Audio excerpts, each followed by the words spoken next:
Y'all, I just had to come on and say this. Where you get your stingless bee honey matters.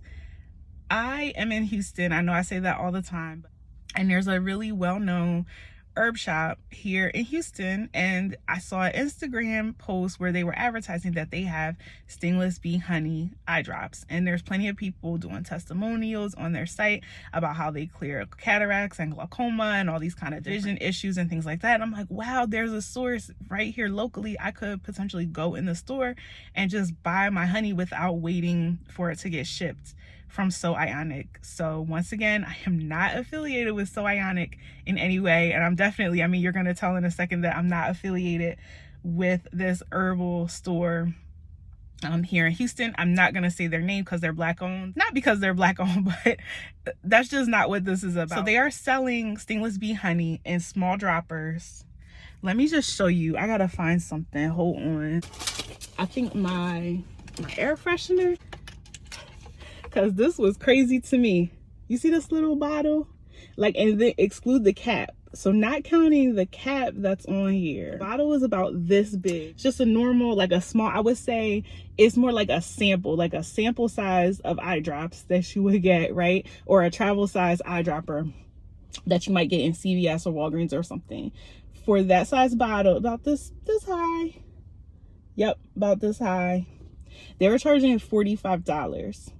So I estimated, just looking at it, the bottle of Nesut nectar was $50, and it would take like 8 to 10 of those, maybe even more, to get the same amount that I got from So Ionic. Not affiliated with So Ionic whatsoever, but what do y'all think? They did not advertise that it's Honduran stingless black. Actually, they don't specify like what is the source of the honey, only that it's stingless bee honey, right?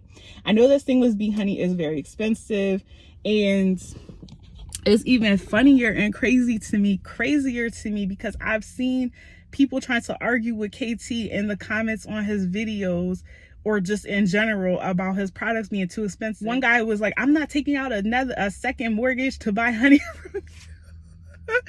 And KT was like, well, don't buy it then. You know what I mean? So it would take like 8 to 10 of those little tiny bottles, I think, at least at a minimum, to fill up the bottle that I got from KT for $50, $5 more.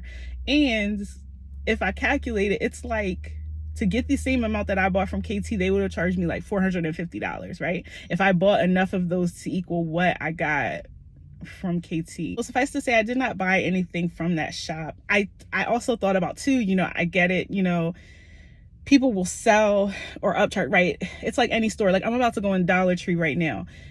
I might buy a small quantity, and I know it's stupid shopping in Dollar Tree when I should go to, I know.